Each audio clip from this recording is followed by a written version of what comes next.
For all your t-shirt needs, check out TeePublic's Killer Selection. Follow the link in the description.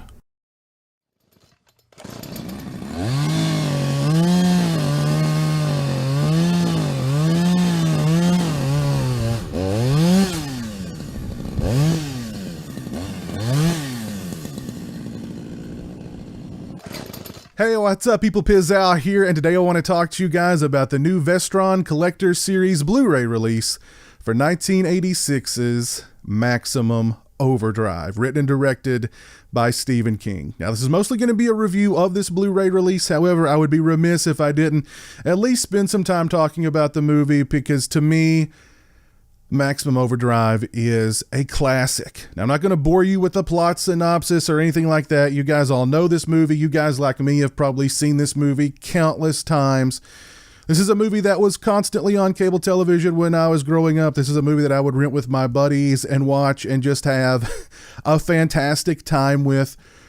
This movie covers all the genre bases. It's got great action. It's got really great horrific moments in it as well. It's got buckets of blood. It's got huge rigs driving themselves, running people down. You've got pop machines firing cans of pop at people like mortar shells. You've got lawnmowers running amok. You've got everything. You've got all the carnage that one could possibly want in a film. I don't care if you're an action movie fan, a horror movie fan, a Stephen King fan.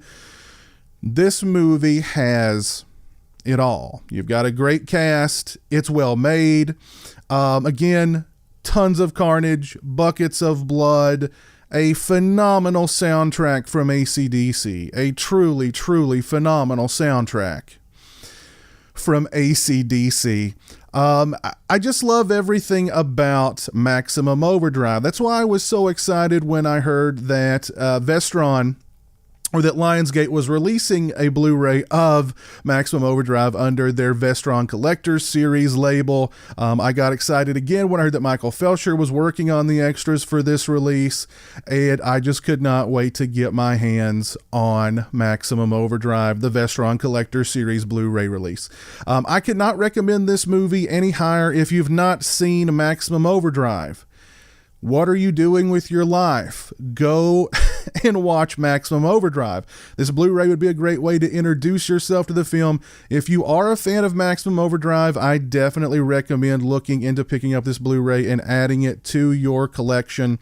As far as the presentation is concerned, we've got this really nice slipcase here, very shiny, as all of the Vestron Collector Series Blu-ray releases are. You've got some nice cover art there for the slipcase.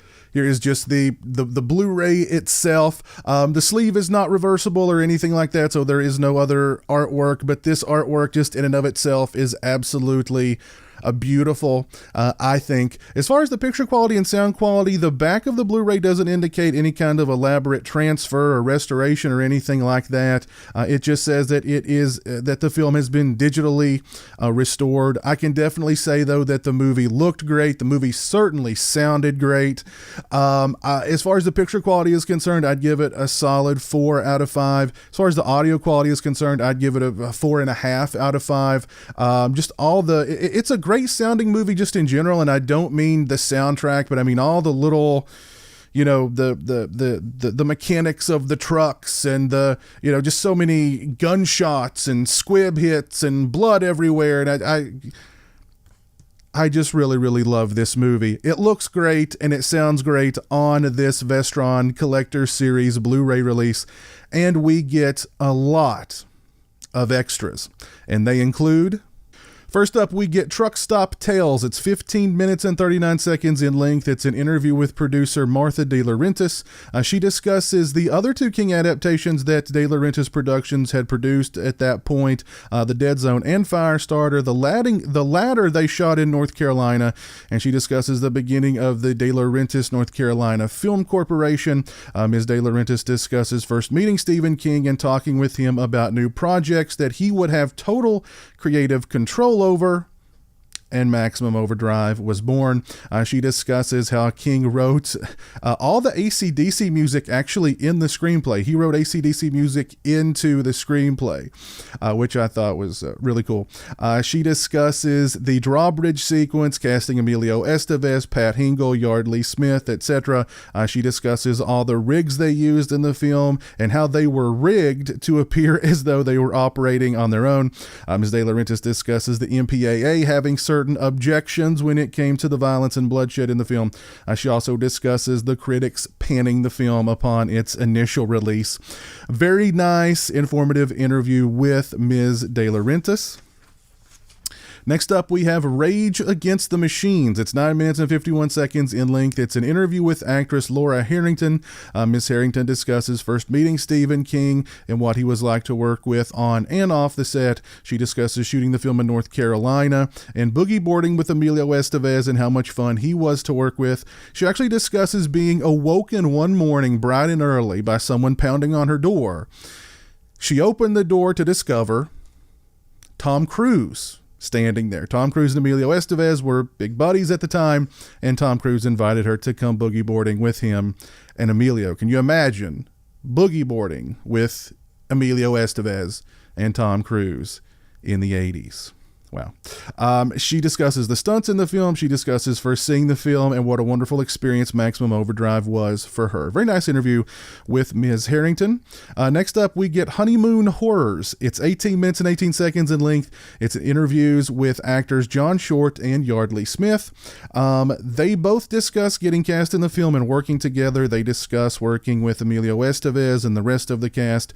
They discuss the conditions that the film was shot in, how extremely hot it was during the day and how chilly and cold it was at night. They discuss the stunts in the film. They discuss the movie bombing at the box office but finding its audience on VHS and cable television. Very nice interviews with both Mr. Short and Ms. Smith. Next up, we get A Kid in King's Court. It's 17 minutes and 10 seconds in length. It's an interview with actor Holton Graham. Mr. Graham discusses getting into show business with a helping hand from Sissy Spacek, of all people. He discusses reading for Stephen King and meeting Dino De Laurentiis and getting the part in Maximum Overdrive. He discusses working with Stephen King and how great he was as a director. He discusses Emilio Estevez actually sneaking him into a midnight screening of Repo Man. How freaking cool is that? You're being snuck into a midnight screening of Repo Man, which is cool enough as it is, but you're being snuck into a midnight screening of Repo Man by Emilio Estevez. Wow. He also discusses the life that Maximum Overdrive has had and how grateful he is for it all. Very nice interview with Mr. Graham. Next up, we have Maximum Carnage. It's 16 minutes and 33 seconds in length. It's an interview with makeup effects artist Dean Gates. Mr. Gates discusses getting hired to do the makeup effects for Maximum Overdrive. He discusses working with Stephen King and how great he was. He discusses the different kills in the film, including the infamous steamroller sequence, and how a lot of the gorier effects were unfortunately cut out of the film. He discusses what a great experience working on Maximum Overdrive was. Very nice interview with Mr. Gates. Next up, we get The Wilmington Factor. It's 29 minutes and 32 seconds in length. It's interviews with Wilmington locals about Hollywood coming to their little town back in the 80s when De Laurentiis Studios came in and began producing films there. Many of whom who also worked on the films behind the scenes. Next up, we have Who Made Who? AC/DC meets Maximum Overdrive. It's 6 minutes and 32 seconds in length. It's an interview with author Murray Englehart. He discusses how AC/DC had hit a low point by the mid-'80s with lower record sales, and the band had been condemned by conservatives as Satanists and corruptors of youth. He discusses how the album Who Made Who, which is also the soundtrack for Maximum Overdrive, re-elevated the band and how important that record was for them. Nice interview with Mr. Englehart. Next up, we have Goblin Resurrectus. It's 9 minutes and 49 seconds in length. It's an interview with Tim Shockey, the man who owns and restored the Green Goblin head from the film. Mr. Shockey discusses first acquiring the Goblin head in the 80s, although it was burnt beyond recognition to display in his video store. He discusses the restoration process to reshape and rebuild the head. He discusses taking the head to conventions and sharing it with the fans. He also discusses taking the Goblin head to a young boy's birthday party who had autism and how excited he was by the Goblin head. He was a young man with autism who was a big Maximum Overdrive fan. I thought that was a really cool story. But very nice interview with Mr. Shockey. We get 8 minutes and 44 seconds of behind the scenes footage. We get a still gallery. We get the theatrical trailer, the I'm going to scare the hell out of you theatrical trailer. We get TV spots as well. We get 2 different audio commentaries. We get one audio commentary with writer Tony Magistrell, author of Hollywood, Stephen King, and it also includes Michael Felsher. Now, this is not a scene-specific commentary. It's more a discussion by Mr. Felsher and Mr. Magistrell just about the Stephen King film adaptations as a whole. I listened to about 20 minutes of the commentary with those two. Very informative, very entertaining commentary discussing the films that had been adapted or the Stephen King stories that had been adapted into films.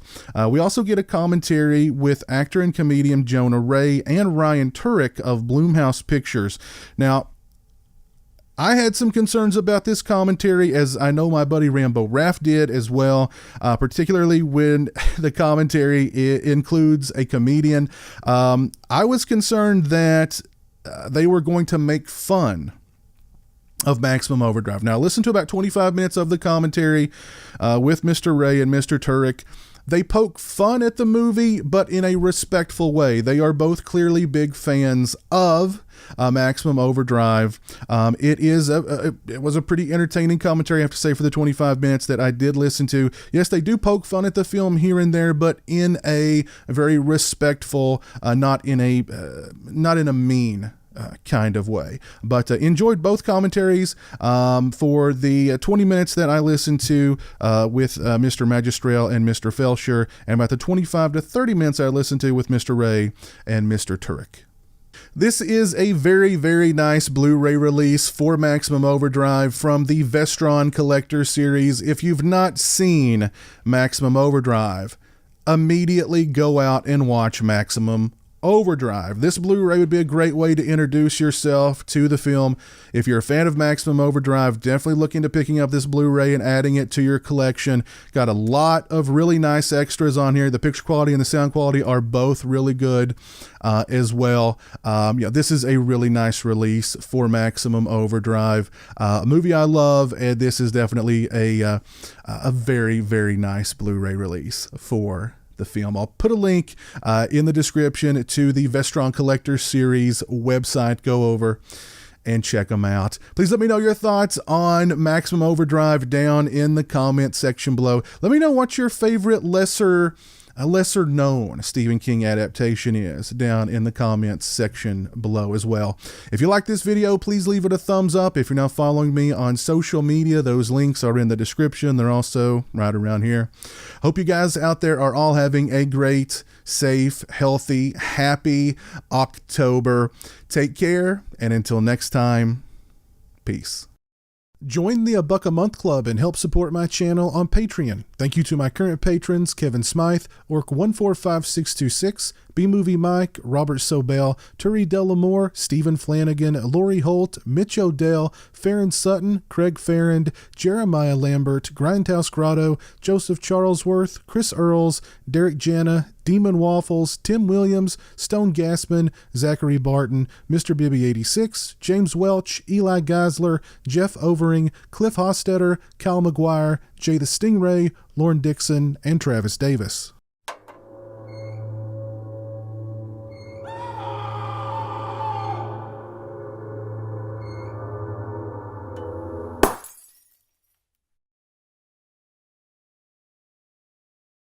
Say hello to the internet, Jeremy. Hello to the internet.